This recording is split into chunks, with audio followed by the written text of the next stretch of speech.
Setidaknya ada 5 alasan kenapa kita perlu vaksin influenza. Alasan yang pertama, kalau kita merasa masih muda, masih sehat, vaksin influenza bisa melindungi sampai dengan 90%. Jadi perlindungannya tinggi sekali. Dan yang diingat, nggak cuma ngelindungin kita aja, tapi juga ngelindungi orang-orang yang tinggal satu rumah. Kalau di rumah mungkin ada lansia, ada balita, nah mereka juga ikut terlindung dari influenza karena kita juga tetap sehat.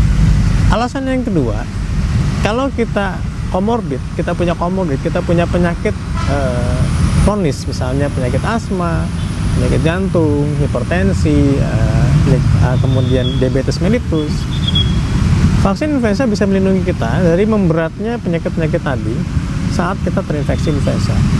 Jadi orang-orang yang memiliki komorbid, ketika dia terinfeksi influenza, dia akan merasakan gejala penyakit kronisnya tadi memberat, gulanya mungkin nggak terkontrol dan lain sebagainya.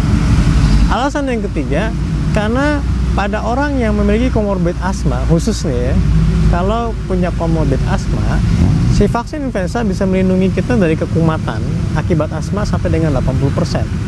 Misalnya seorang nih kumat 8 kali selama setahun gitu ya, jadi bisa berkurang kekumatannya hanya menjadi mungkin 1 atau 2 kali aja setahun, atau syukur-syukur nggak kumat sama sekali ya.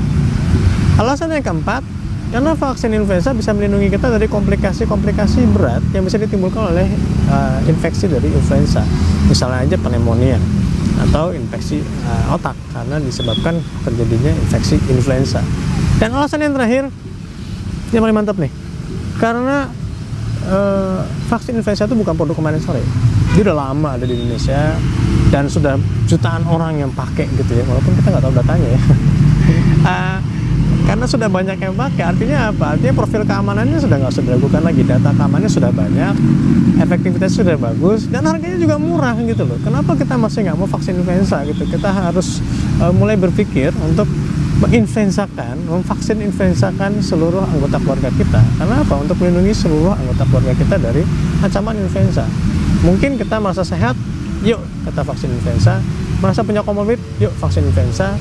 Punya anak balita, yuk influenza juga.